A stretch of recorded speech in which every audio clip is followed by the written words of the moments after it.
I need to thank you for giving me this opportunity to share with you a very emerging topic world over. And India is the process of finalizing its plan. It's a very I should tell the audience, it's a slightly complex topic, but I will try and make it as simple as possible so that there are takeaways for everyone. As usual, I have structured my presentation in 2-3 parts so that anyone who wants to see it later in stages, installments, he can do that. So with this, I will upload my presentation. Thank you.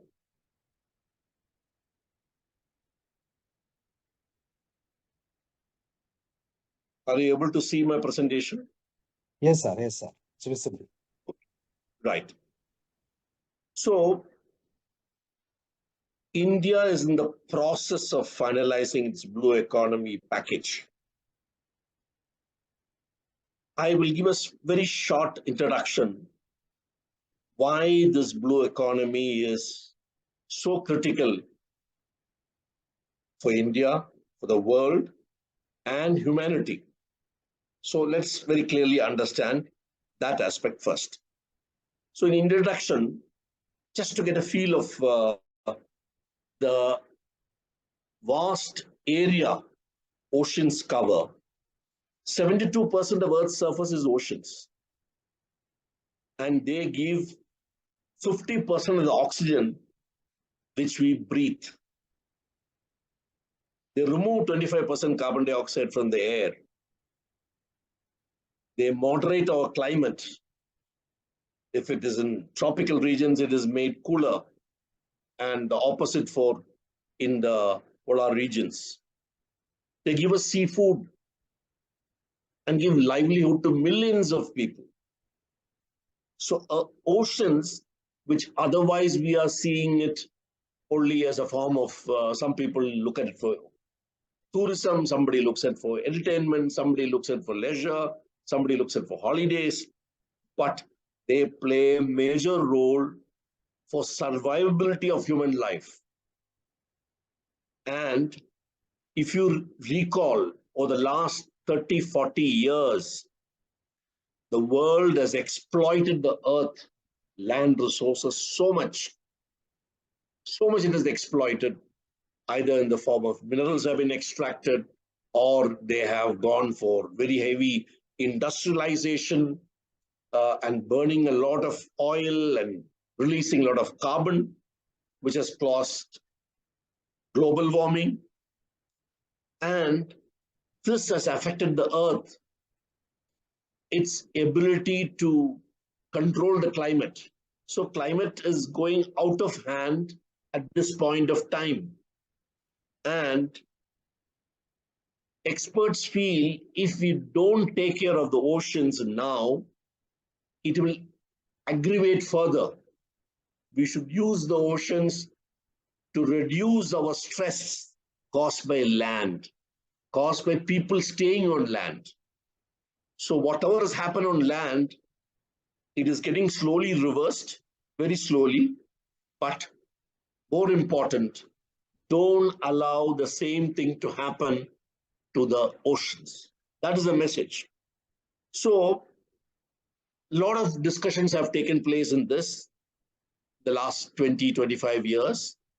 And the UN finally evolved a set of package, a set of goals, which will ensure we will have economic development. At the same time, we will have sustainability. So these sustainable development goals, and short form is SDG, we'll be using it again and again. SDGs, a package has been made, and they asked all the member countries. There are 193 member countries in the UN.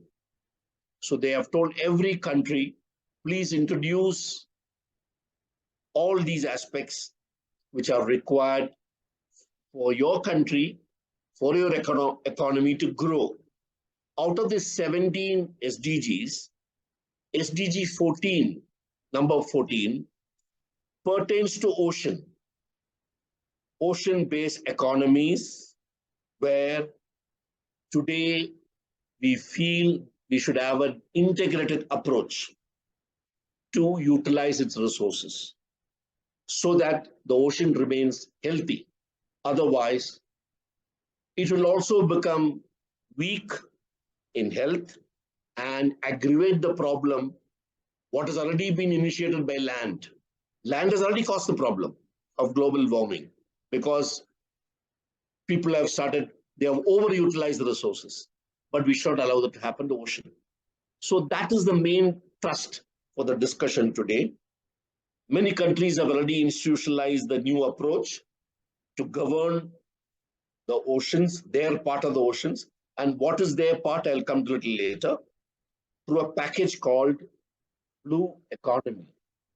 So if you say it is as per Blue Economy, it means it is a package which is been evolved to make sure that no harm is done to the oceans by your economic activities, right?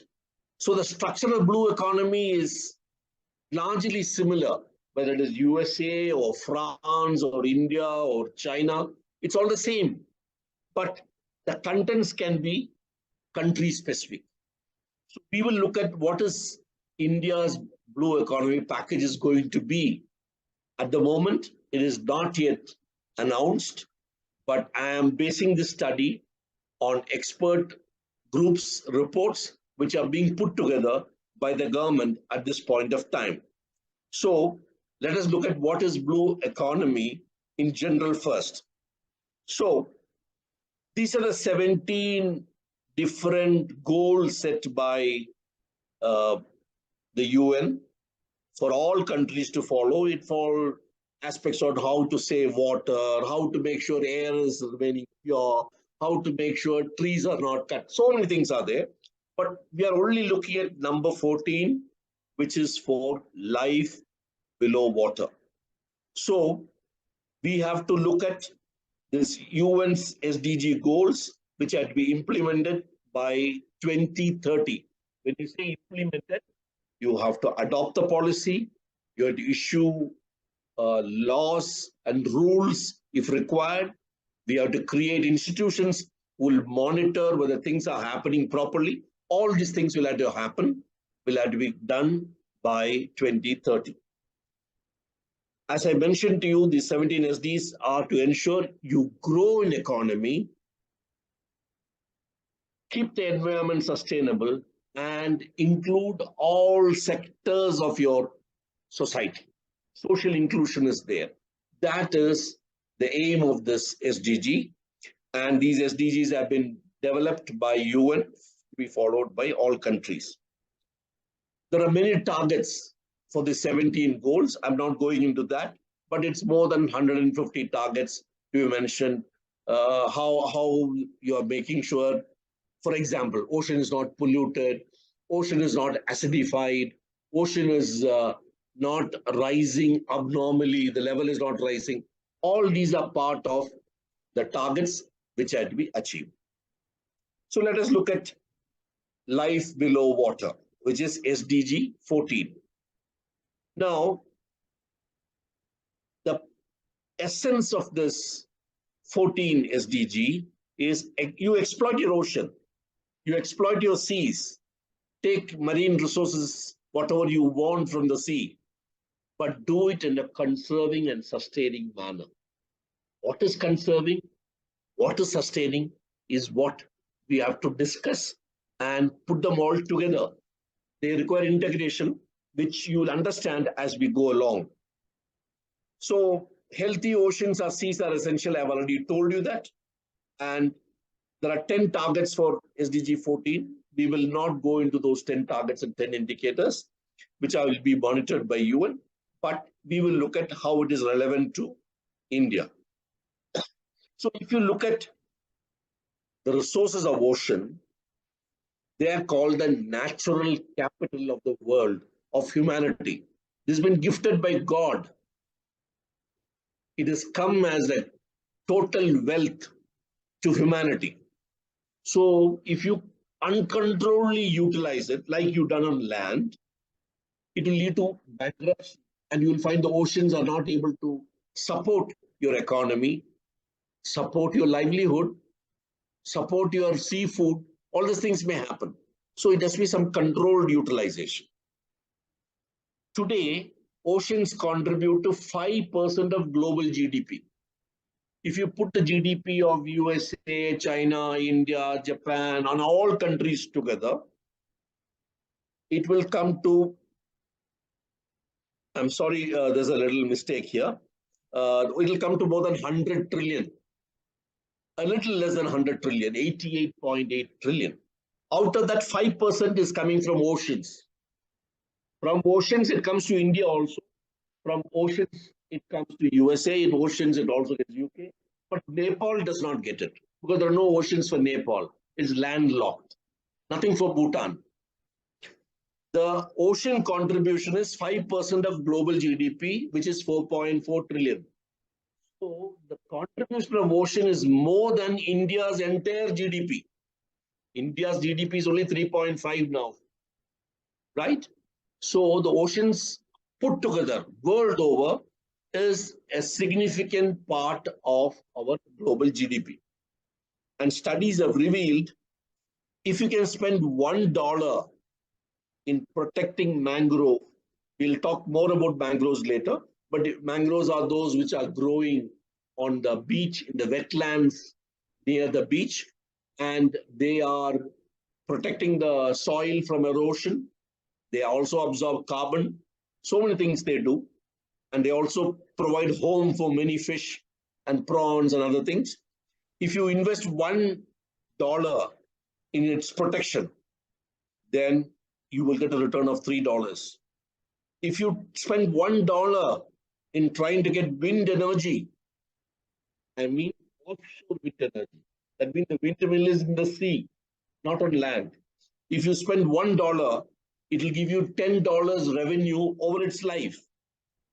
If you spend $1 in making sure a ship is not releasing much of carbon into the air, because it burns diesel, it burns furnace oil, sometimes it may be burning LNG. It varies from ship to ship.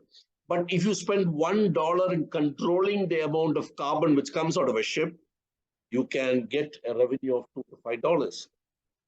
But if you do overfishing, it's called IUU, illegal, unreported, unregulated fishing. If you do overfishing from sea, slowly, the quantity of seafood will come down in the sea. And you will find it very difficult to get enough seafood. So you should not do overfishing from the sea. There are many rules for it. There are many regulations for it in various parts of the world. So if you do overfishing, you will actually cost the amount which I've told you, nearly $30 billion will come. So that's one indication of not allowing too much of utilization of resources. So the blue economy program, if you can introduce, there is a benefit to even the carbon emissions coming from land. So this is what the UN report says and many expert reports says.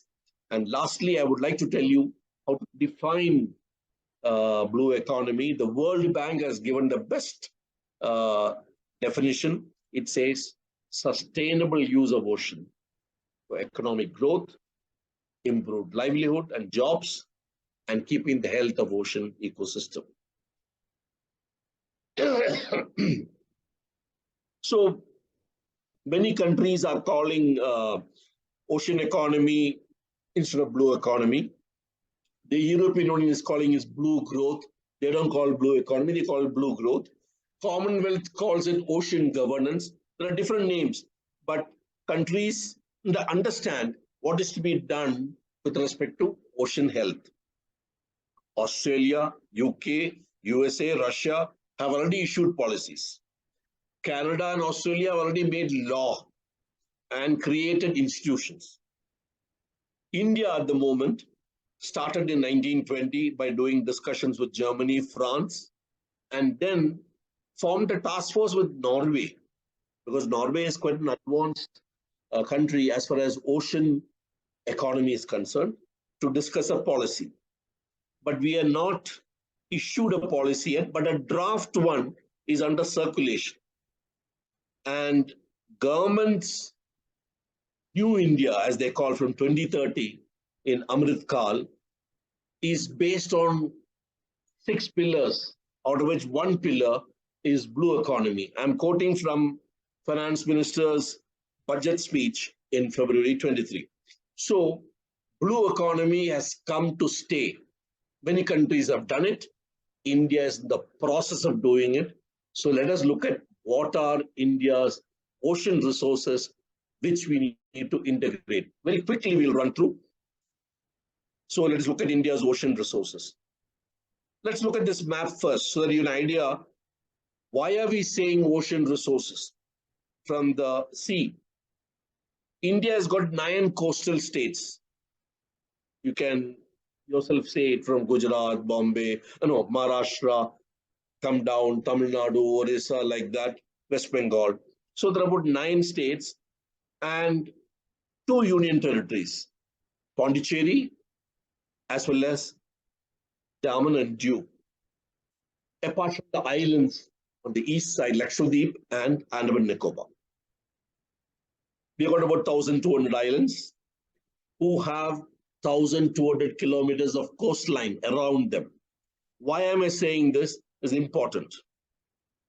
As per international law, UN law, the sea which is lying 200 miles from your coast, provided it is not lying 200 miles from another country's coast, is your area. It's called EEZ.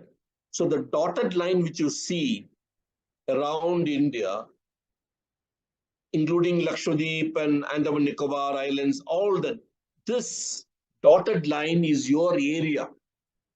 Any resource lying there is your property. You're authorized to take it. You can use it. Others can come, but they can't take resources. They can cross that place, but they can't take away the resources, which includes seafood. They cannot come and fish there. They cannot install wind energy farms there. They cannot take minerals from the seabed if it is not yet approved, but it's going to be approved soon. So they cannot do it. So that is your legitimate area. So India has nearly 2.3 million square kilometer, this dotted line. And there's another rule that if your seabed is quite flat, which is called continental shelf, if that is flat, then the EEZ is up to 350 nautical miles. So you see one hashed area here, one hashed area, one hashed area here. These are all abutting the continental shelf on the coast. So we have put up a case.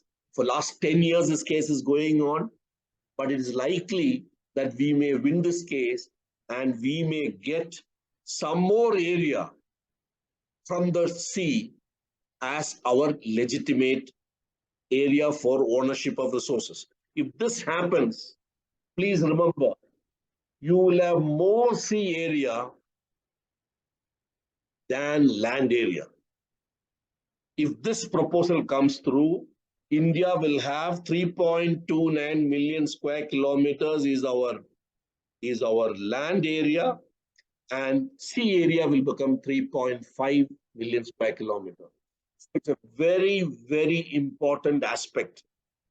EEZ, which you keep hearing it in print media and the TV, it is the legitimate area for your resource. Anything which lies there is yours.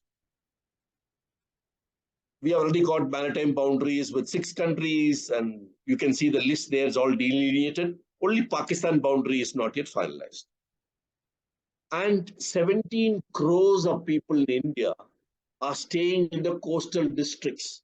In Kerala, almost every district is coastal except Kottayam and maybe, I don't know whether any other, Palakkad is not in the coast. There may be, I don't know, any other state is there, any other district is there, which is not on the coast.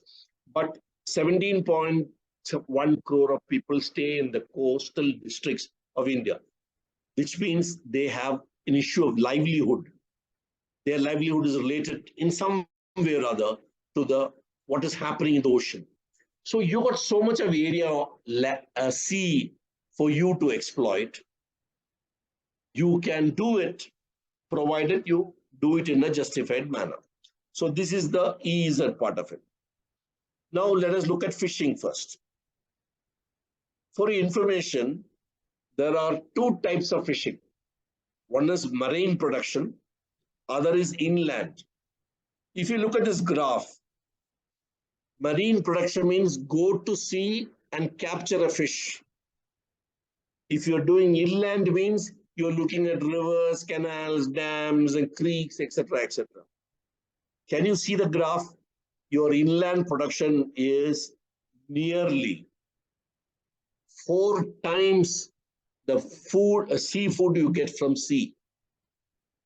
That much of fish are generated from inland than by going to sea and picking up. Both are important, but inland is more. So your ocean resource of seafood which you're taking is only 20% of the total fish you either capture or catch. Catch is for inland, capture is for sea. Right. And we are the third biggest fishery production in the world after China and Indonesia. There are 40 lakhs of people engaged in this sector. And you must be knowing there's a PM Matsya Sampada Yojana by which a lot of loans for their fishing equipment, the nets, and even for post-harvest management. That means after you have captured the fish, for you to do the food processing, etc., loans have been given. And we are exporting already 68,000 crores of seafood, fish every year. So fishery is an important resource of ocean. But I told you some time back, IUU, illegal, unreported, unregulated fishing. So you should not fish more than what has been stipulated. So how do you do this? How do you know how much fish has been captured? So every boat which goes to sea and comes back, there is a government representative who finds out how much has been the catch. For every fish which comes to the market, there is a mechanism by which data is generated, how much fish has been caught. There could be some fish which has been caught and sold locally and eaten, etc. But government gets a fairly good amount of data on how much fish has been caught either from inland or from sea. Let's come to the next. This is a nice map of India showing mostly the coastal. This resource I'm talking as aquaculture. That means you grow the fish on land in artificial pools. You allow seawater to come inside the pool and grow fish, or in very restricted water, which is connected to the sea, you create a cage in which the fish is harvested. So world over, 50% of seafood comes from aquaculture. It is, people don't really go to sea to capture the fish. They are grown in small areas, small pools, small cages, which are installed in calm waters. And there, the fish aquaculture output is coming to the market. India produces 13.9 million tons of aquaculture, large amount. And it's the second place in China. If you look at this map, wherever it is dark blue, there is intensive aquaculture. Tamil Nadu, Andhra Pradesh, West Bengal, Gujarat, not so much in Kerala, not so much in Maharashtra. So aquaculture is popular in the areas where it is dark blue in color. But there's a problem. It interferes with the coastal ecosystem. Some time back, I told you about mangroves. Mangrove wetlands are threatened by popularity of aquaculture. People want to use those wetlands for growing fish.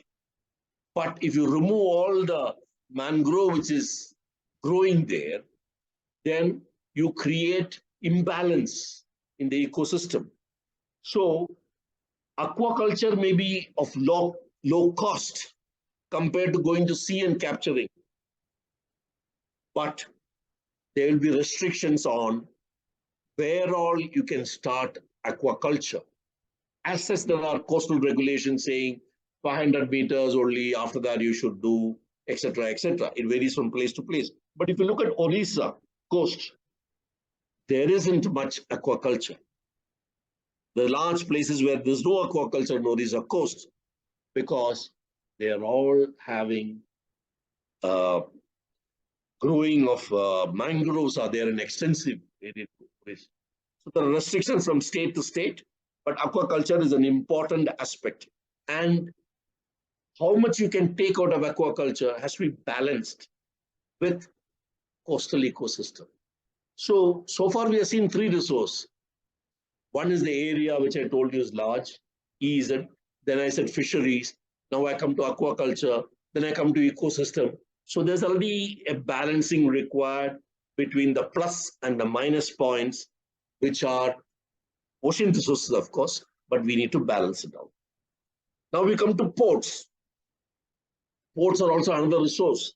There are 12 ports. I'm talking only major ports in India. Vizhinjam is not there because it is not yet operational fully. Only the cranes have come in Vizhinjam till now. So it will take some more time. If you look at our ports, there are 12 major ports and 200 small ports. And major ports handled about 795 million tons. Minor ports also handle 650 million tons. So they're very close to each other in the amount of cargo they handle.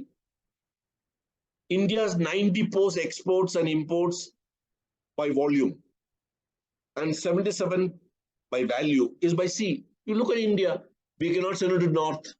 China is there, you cannot send it. There's Himalayas, you can't send it. You can't send it to west. West is Pakistan, so you can't send items through Pakistan. You go to east, there's a little bit of place available there through Bangladesh, which I told you some time back. We are using the Bangladesh rivers to send our items to northeastern states. Myanmar, politically not very stable. So there also there is some sort of disadvantage. So it's only by sea you can get your imports and send your exports. For us, ports are very, very, very important. Anything which has to leave India has to go by sea, mostly. If you want oil to come from Middle East, by sea. You want to send exports from India, by sea. So sea is a very, very important aspect. And you should have as many ports as possible. But if you have too many ports, then there are other issues which have to be balanced out, because ports will definitely create some issues on the coastal line, the fisheries will get affected, etc. So government has come with a program called Sagarmala, by which they want to make the present ports more efficient. There are already 12 major ports in India now. So don't go for it, too many ports, but make them more efficient. That means any ship which comes will get unloaded fast and ship will go back. Ship will not wait around there for too long. This is an important factor, that you make your ports more efficient. In fact, as per government's plan for 2047, 12 ports will become 14 ports only. 2 more ports are going to come, one on the east coast, one on the west coast in Maharashtra, and one in Andaman Nicobar. So ports are not going to become, they're not going to multiply very much, but they will have to become more efficient in handling cargo and turning around the ship quickly so that unload, load, and leave. That is what we are looking at. So cargo transportation has to be there for exports imports, and it's a very important resource which we have to make sure we are more efficient. If you're not efficient, your ship will hang around there for long. And the moment the ship hangs around inside the harbor, many ships will be waiting at anchorage. That leads to some amount of pollution. We're going to talk about it a little later. So important, the ship comes and goes very fast. Next is about the two graphs I've shown. One is on oil, one is on gas. These are indigenous gas production, indigenous oil from the sea. You know, Bombay High started in 1970s. So whatever fuel which you're extracting from Bombay High, it has started coming down slowly, and it will go further down because the amount of oil which we have is very, very limited. And we get only 15% of our requirement from our own oil field, which is in our EEZ. Anything in our EEZ is ours. So we extract oil from there. 50% of natural gas, which we get from sea, is from our EEZ, and we are able to get remaining 50% you import, while 85% of oil is imported. But what is happening now, the economy is getting decarbonized with more renewable energy, more solar, more wind. So oil demand is slowly coming down. Simultaneously, our indigenous production is also coming down. So indigenous production is coming down. Our requirement of oil is also coming down. Net effect is import remains the same. So we continue to import oil. We will continue to import oil for the next 15, 20 years, the same amount as what we are doing today. It's not going to reduce because the economy has to grow. More oil is required. We, instead of giving oil for energy, we are using solar and wind. So oil import will continue at the same level, while indigenous production will come down from sea. Similarly for gas. So if this is going to happen till 2035, 2040, there's another secret which I want to tell you. In India, in the EEZ, underneath the continental shelf, there are 970 trillion cubic meter of methane, and they are called hydrates. India is second in the world. First is USA, then is India. That much of methane we have, that much of energy we have. And that is equal to 5 times all the coal which we have, energy equivalent wise. So we have to take out the methane from bottom of the sea and bring it to land for our industries. How to take out this methane and bring it to land is a big issue. And R&D is going on this. It is expected in another 15 to 20 years, this R&D will fructify and we'll be able to take out the methane. Till such time, we are able to touch that quantity of methane lying under continental shelf in our EEZ, we will have to rely on oil coming from some other countries because ours is drying up, or natural gas coming from exports as well as from whatever production we are able to do. So this activity will continue in the sea. It has been continuing for last 50 years. It will continue like that for some more time. That's what I want to tell you. Another aspect, another resource. There are 4 types of renewable energy which can come from sea.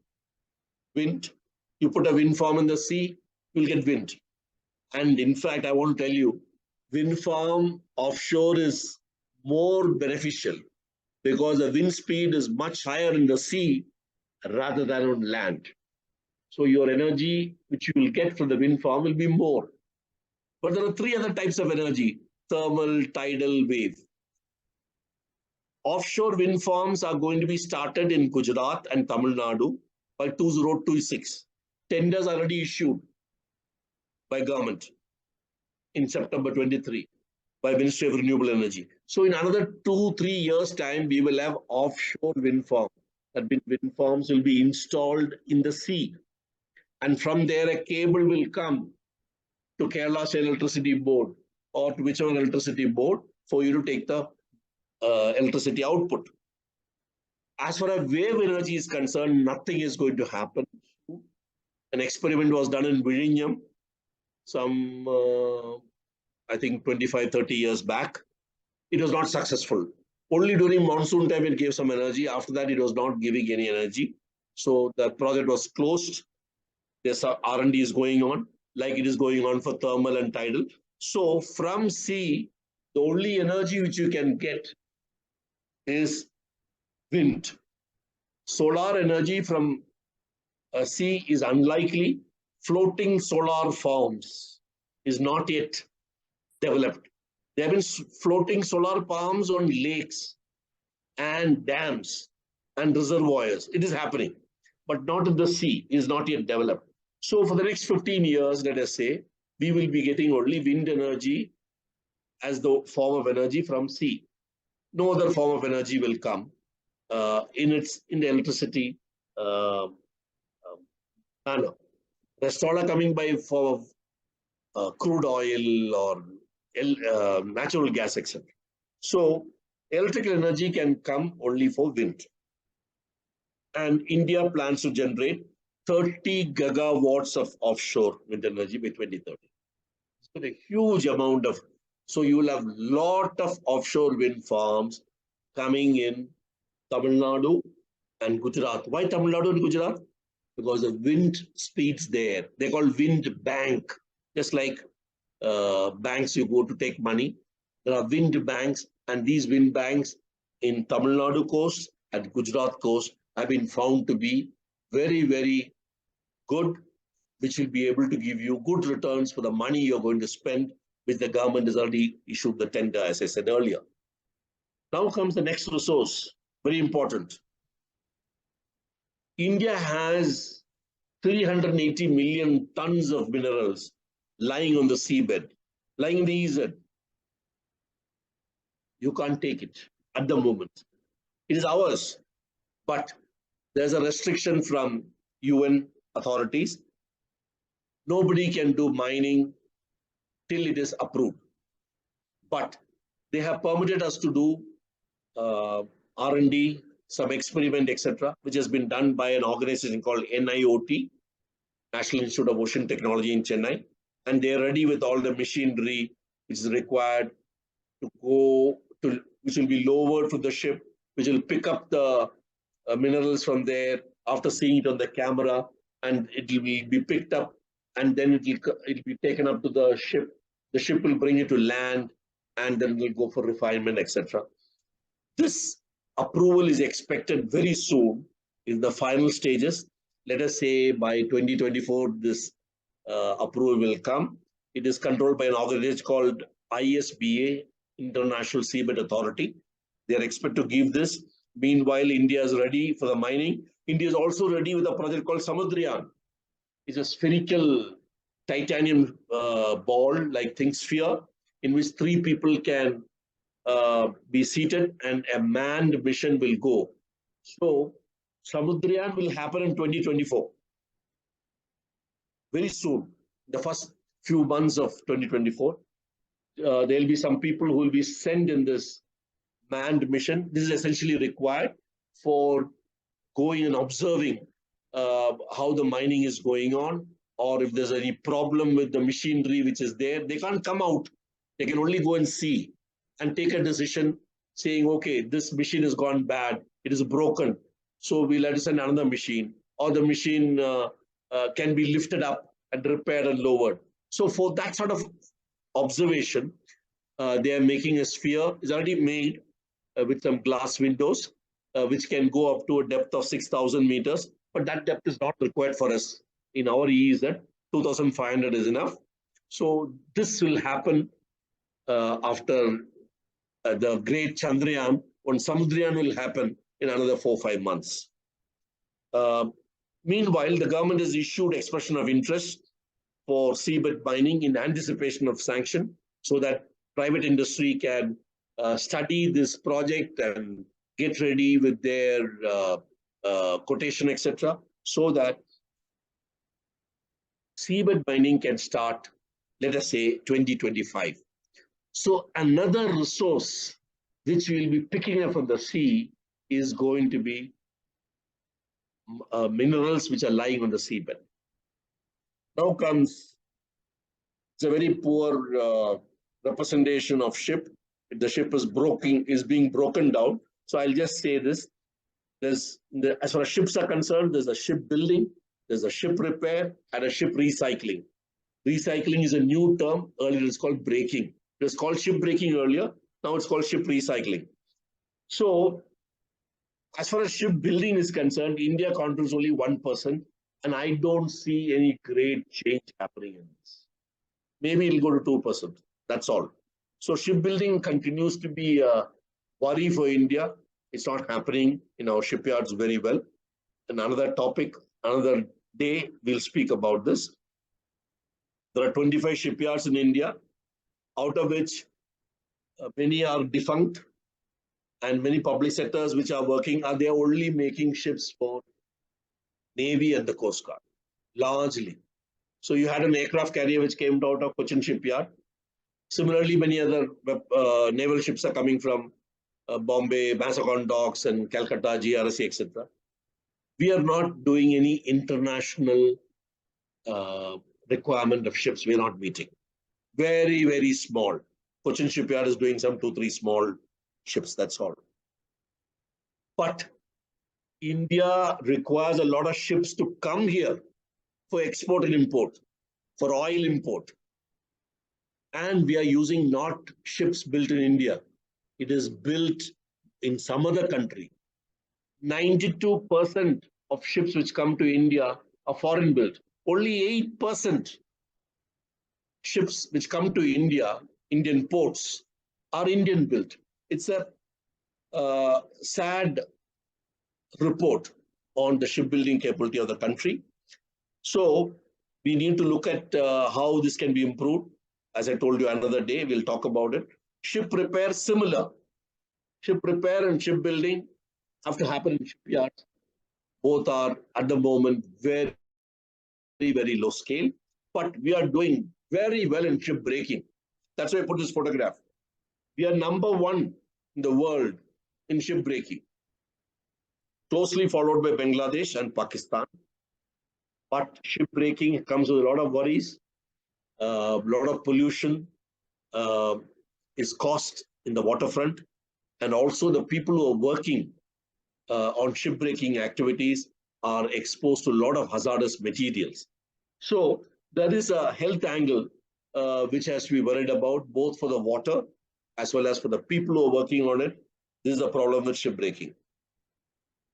I don't think shipbuilding, ship repair, and ship breaking is going to change significantly for India. Both shipbuilding and ship repair will remain very, very low, and we'll continue to be number 1 in ship recycling or ship breaking. That is what's going to happen. And mostly it happens in Gujarat. There's a little bit happening on the eastern side in Kakinada, etc. Now I come to tourism. Now, tourism is a major activity as far as global activities are concerned. India has planned to make our coastal towns to be attraction for tourists, both domestic as well as international.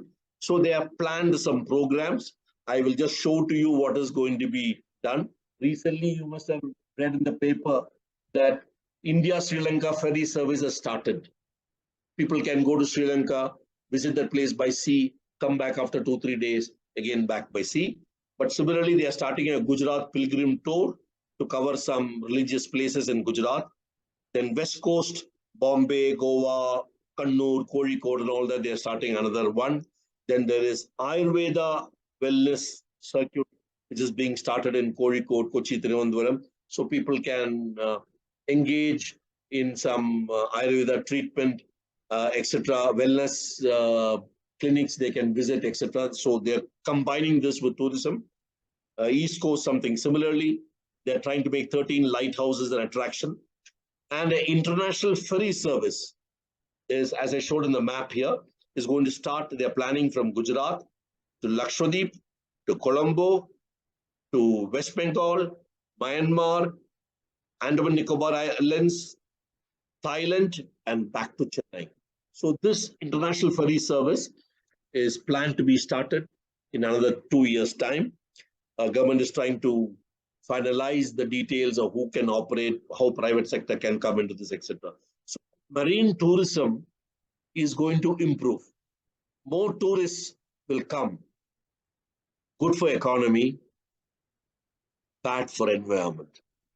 Because most of the places where tourists come, there's a lot of pollution and there's a lot of litter, and one has to make sure that the place is environment is protected.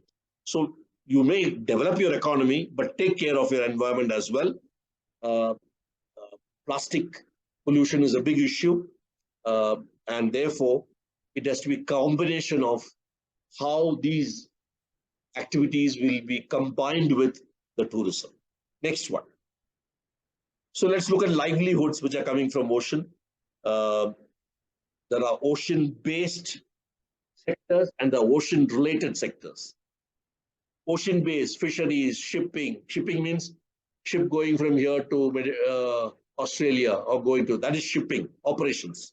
Shipping, tourism, offshore energy, offshore production of oil. These are all sea-based, but sea-related, seafood processing, shipbuilding. Shipbuilding happens on land. When it is finished, it'll put it into water. Port, ships will come, unload, load and go back. It is sea-related. And desalination, how to convert seawater into fresh water. We'll talk about it a little later. But this is also an activity where a lot of people are involved for their livelihood. In the world, there are 3 billion people involved with oceans, twice the size of India's population. In India, it's around 60 million people are working with indirectly or directly or ocean-based or ocean-related activities. But environmental degradation, IUU, fishing, and pollution due to plastics and oil and effluents and paint, all this have to be taken care, because if that goes out of hand, livelihood, jobs will decrease. You want the jobs also to sustain. So make sure environment is protected, ecosystem is not unbalanced. So let's look at desalination of water, which I told you. Many countries are facing water scarcity. We talked about it some months back on India's water problem. And water shortage is very serious in India in many places. The first plant is set up in Chennai in 2010. And thereafter, many plants have come up in Jamnagar, Lakshadweep, and one more has come up in Chennai. One more is likely to come in Mumbai. So desalination as a process has started in India. It's in Chennai, Jamnagar, and Lakshadweep. It may come to Bombay also, but this is going to grow. But you should understand, when you want to take water from sea, you can't take it from the beach. The pipe has to go hundreds of meters into the sea and take water. It has to go on the beach, on the seabed, and go and bring water from there, because whatever water is there along the beach has got a lot of pollution, a lot of litter, a lot of plastics. So to avoid all that, they take it fairly from inside the sea. So moment you run a pipe like this, there's a problem of sea traffic, boats going, fishing. All these are to be done with some care by the concerned people. So desalination will grow in India, because that is one of the source. Because today we are dependent on rainfall. Rainfall, we are not sure whether it will sustain like this. So we have to look at desalination as a process which we will have to use from the oceans. And Now let's look at some worrisome one. India cyclone. Why I'm saying this is natural disaster from oceans. 76% of India's coastline is prone to tropical cyclone and tsunami. Tsunami is more on the east coast. See the map. Wherever there's a blue part, that are all affected by cyclone. And every year, 4 to 6 cyclones happen, out of which 2 will be severe cyclone. So India regularly gets affected by cyclone. Why are we talking? It's not an ocean resource. It is a negative resource. Whatever is there on the beach, whatever is on the coast will get damaged and economy will get affected till such time it is restored. Ports will get affected. Many institutions, many other facilities which you are creating in the coast will get affected. So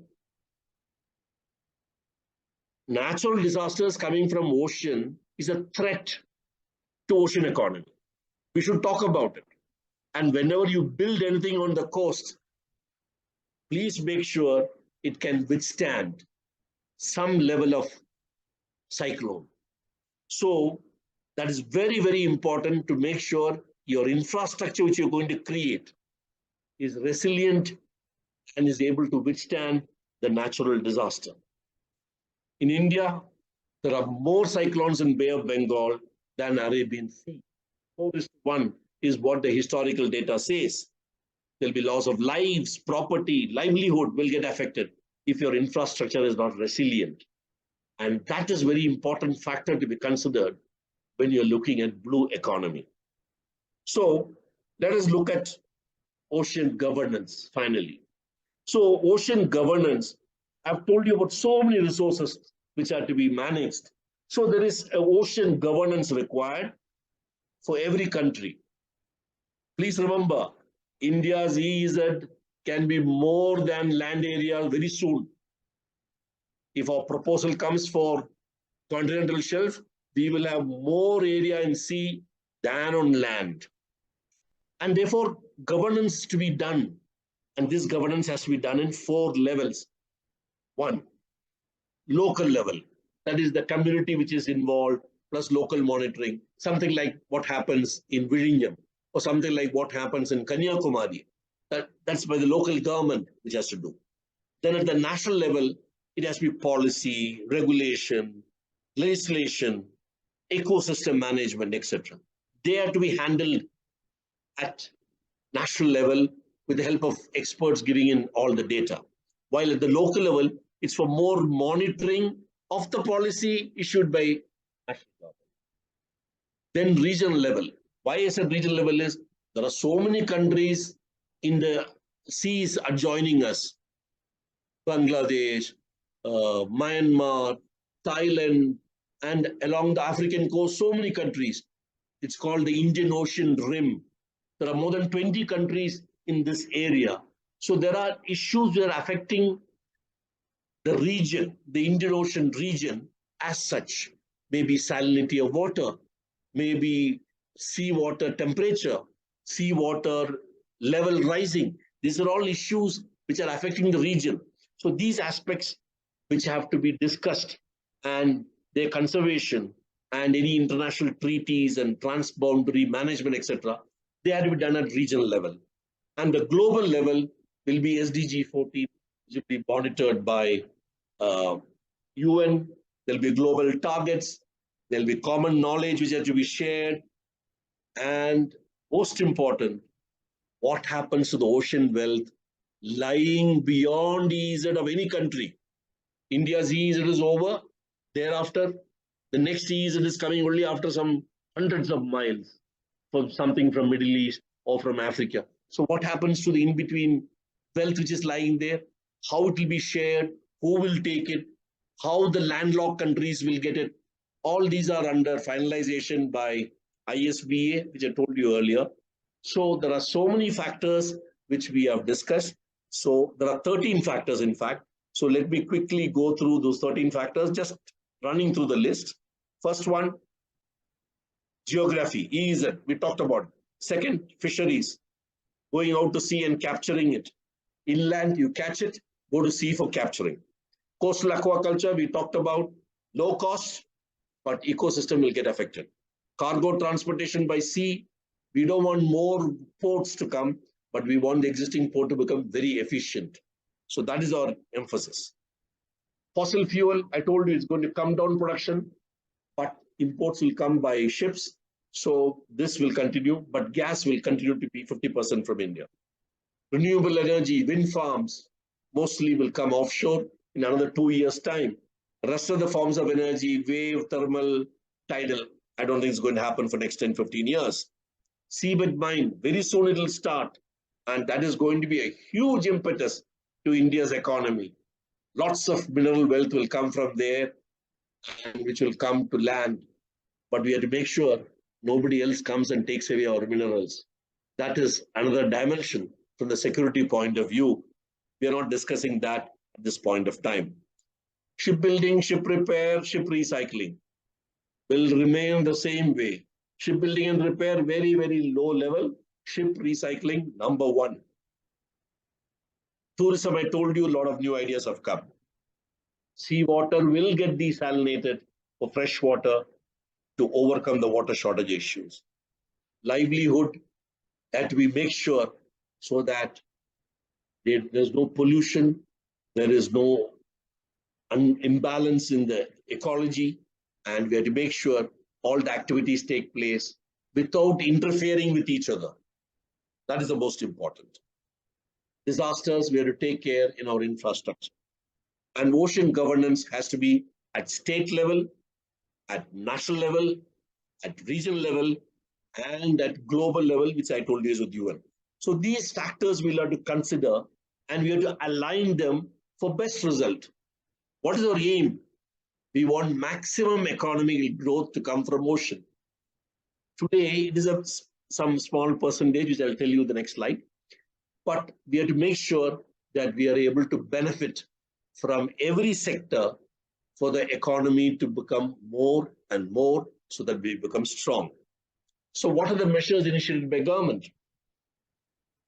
In 2015, they adopted SDG 14 when it was announced. Then they discussed with 22 states of Indian Ocean region. I told you, Indian Ocean Rim Association, because everybody felt oceans are our future. So they discussed. 2018 was discussed in BRICS and in ASEAN and BIMSTEC. BIMSTEC is another alliance. In 2019, we participated in Africa conference. In 20, the Prime Minister's office formed a committee, Economic Advisory Council, was tasked with forming a draft document, what should be India's blue economy. And then 21, Ministry of Earth Sciences completed the EEZ mapping, 92% got mapped. Then NIOT finished with all the experimental mission on sea mining, as I told you. We are getting ready for launching Samudriyaan in another few months. Then a deep ocean mission was worked out, and government announces that Ministry of Earth Science will coordinate for blue economy. So all these activities took place, but the policy has not come out yet in clear terms. It is yet to come out, but it will come from Ministry of Earth Sciences very soon. So let us look at what will be this policy containing. There will be aspects of technology. There is something called spatial needs, and I need to amplify this bit. Space is spatial. That means how much area you want on the coast, how many kilometers you want on the coast. Somebody says, I want to build a new port here. I want some 3 kilometers or 5 kilometers of coastline for me. Obviously, if you build all that, it will affect fishing. Fishermen have to be made aware, and they'll have to be looking at some other place if you build a port.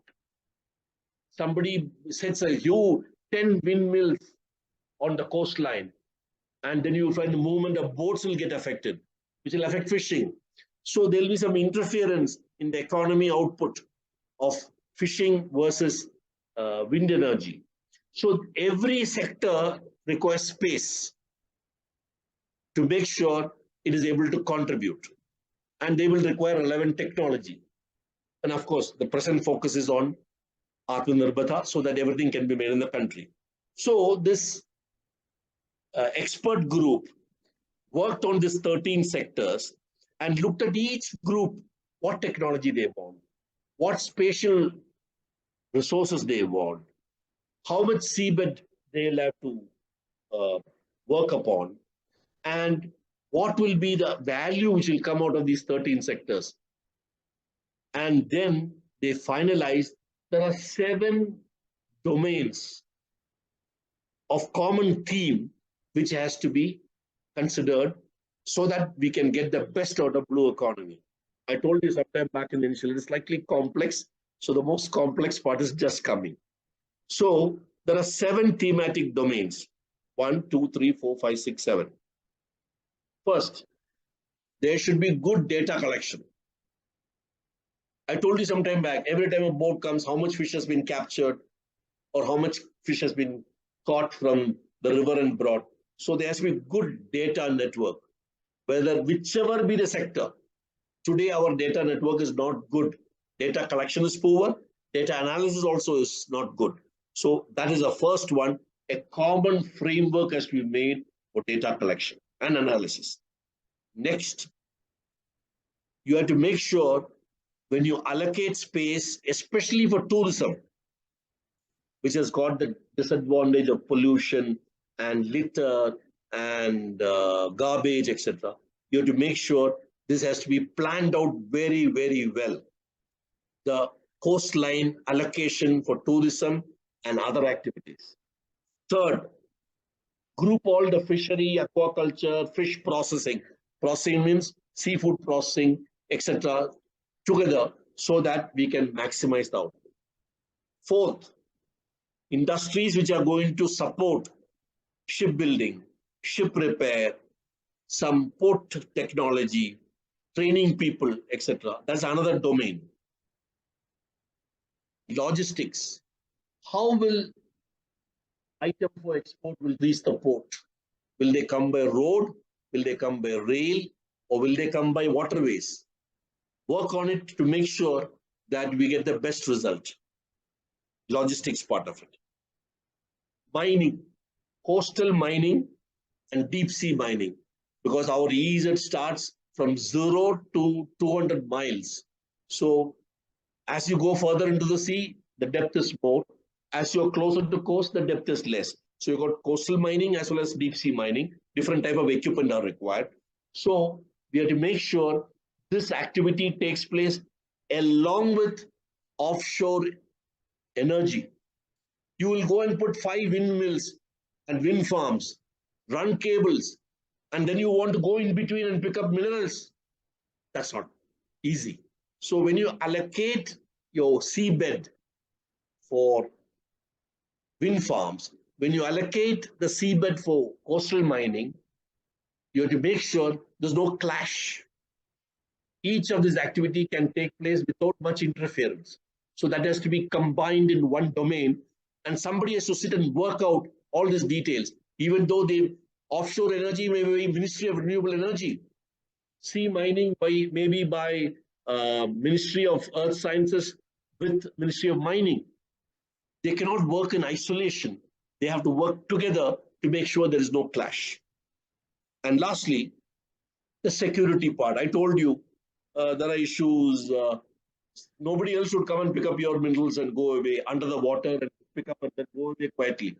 So you have to look at the security part, the strategic aspect, how you will monitor all this from satellite. So satellites can monitor all activities, which can, for about 100, 150 miles from the coast, it can monitor. So you have to have some surveillance and things like that. That's another domain. So all these sectors have to cater for these 7 domains to make sure their integrated output is maximum. So what will happen? It look like this. Step 1, we already listed 13 sectors. Step 2, 7 domains we already discussed. Step 3, you straighten out the conflicts between these sectors, and then your blue economy policy will come. Now, what the preparatory work done by government, They have already made study groups for each thematic domain. There is something called O-Smart, which has been started in 2018 with 5 institutions in different places. It comes under Ministry of Earth Sciences. O-Smart expansion I've given there, ocean services, modeling, etc. Then there's a National Coastal Zone Management Authority has been brought into force in 2019. So the government has been working on this from 2015 onwards. First, they made this O-Smart, who will make sure all the data is collected in a common accounting framework. Then the Coastal Zone Management Authority was brought in to bring in new law. Then fisheries policy was revised in 2020, where IUU and all that will be taken care of. Then Gati Shakti was launched in 2021 for logistics. Sagarmala was conceived and started from 2015, essentially for port-led development. Then tenders have been issued for wind farming and sea mining. And lastly, Indian satellites called Navik, navigation through Indian constellation, will have been made capable of monitoring our EEZ. So you will have a good monitoring of all the coastal areas and know who is coming, who is going. At least on the surface, you'll be able to see and look at what are the activities that are taking place on the coast. But there are challenges for India. The first challenge is, you see this graph, activities are state level, I told you, number one. Then there is national level. Then there is regional level and UN level. Now, state level has to be by state government. Balance is the central government. So we have to practice the 9 coastal states and the 4 coastal UTs. When I say 4, it includes Lakshadweep and Andaman and Nicobar also. That's why it became 4. They have to work together with a high sense of collaboration in federalism. So this federal structure has to work very well to ensure you cannot say, this isn't happening in my state, I will do like this, and I will do whatever is required. And it may affect some offshore wind farms or some sea mining. No, everything has to go as per blue economy policy.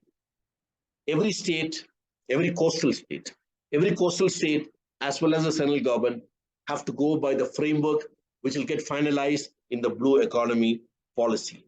Cooperative federalism is going to be a challenge for India because we are seeing it in so many other sectors that cooperative federalism is not working very efficiently in India due to political differences, etc. So they have to overcome this, otherwise blue economy will suffer. The C is common. C does not see by party. It's a common medium. It doesn't belong to any political party. Next, important, the ecology of coast in India. It's about 7,500 kilometers long. 4,500 is on the mainland, balanced in the islands. They have diverse ecosystems. There are 43,000 wetland. I told you, so many estuaries and lagoons. So many mangrove, 5,400 square kilometers mangroves, which require special attention because they're best absorbent for carbon dioxide. There are turtle beaches in East Coast, in Andhra Pradesh, as well as Orissa. Wherever there is breeding time, etc., then the coastal activity has to be almost brought to zero. So they have to take care of this issues on the ecosystem. Then there's salt marsh in Kutch, which is a different set of requirements. There are migratory birds of Pulicat. So the diversity which you have around India, coastal eco-diversity, all have to be taken into account in your blue economy blueprint to make sure ecosystems are not damaged. At the same time, economy is growing. So India's blue economy policy, in my understanding, is going to come by 2024. Till then, whatever I've told you is a preparatory work which is happening in the government. I told you about 13 sectors. I told you about 7 domains. of the same thematic domains. I also told you various initiatives which have come on coastal regulation, fishery policy, and Sagarmala, etc., Samudrayan, and so many things which the government has done. But the final policy will come, I think, sometime in 2024, which will be issued by Ministry of Earth Sciences. So let me conclude. Coastline, we talked about how much it is and how much is our EEZ. Presently, only 4% of India's GDP. India's GDP is coming from oceans. That 4% includes, please concentrate now, 4% includes industry, agriculture, and services. Let's take services first. What are the services which are coming? There is some tourism, there are ports, they are all services. What is industry? Oil production is industry. So that is a type of production, oil production, which is industry. What is agriculture in the sea? Agriculture is fisheries. Fisheries are counted against agriculture in GDP. So today's 4% of India's GDP has got element of agriculture, that is fishery and industry and services. We want all this to grow to make sure that our blue economy is much more than the present level of 4%. And the various things which the government has done, I've already talked about, starting from OSmart to EEZ mapping. Over the last 6-7 years, they have been working on it, right from Sagarmala to Samudrayan and National Fisheries Policy, etc., Gati Shakti, etc. UN has told countries to prepare your blue economy, give it a legal status, and create institutions to monitor. So in India, I think a blue economy law will come. It will get introduced in the parliament. The blue economy policy will be tabled in the parliament. Then a law will come, which will make sure the states and center will go as per that law. We are doing ocean mining for the first time. We are doing offshore wind farm for the first time. That seabed has to be on lease to a private party. So there'll be some law required. So all this will happen when the blue economy law is made, and there'll be organization to monitor it. Many countries have already done it, but India is yet to announce. And I've already talked about all these aspects. Let's hope that our blue economy will be much more than the present 4%, and the environment will remain well safeguarded. The ocean health will also remain safeguarded, and that will make sure India complies to SDG 14 norms, which we have agreed in 2015. To do all this work, we already done the preparatory work, not all the preparatory work, some preparatory work, some more is required to be done. And by 2030, we would have done all this institutions and law and started our mining policies, implementation, etc. will happen. Let's hope that blue economy takes good shape in India with cooperation of all governments. Ladies and gentlemen, thank you very much. Jai Hind.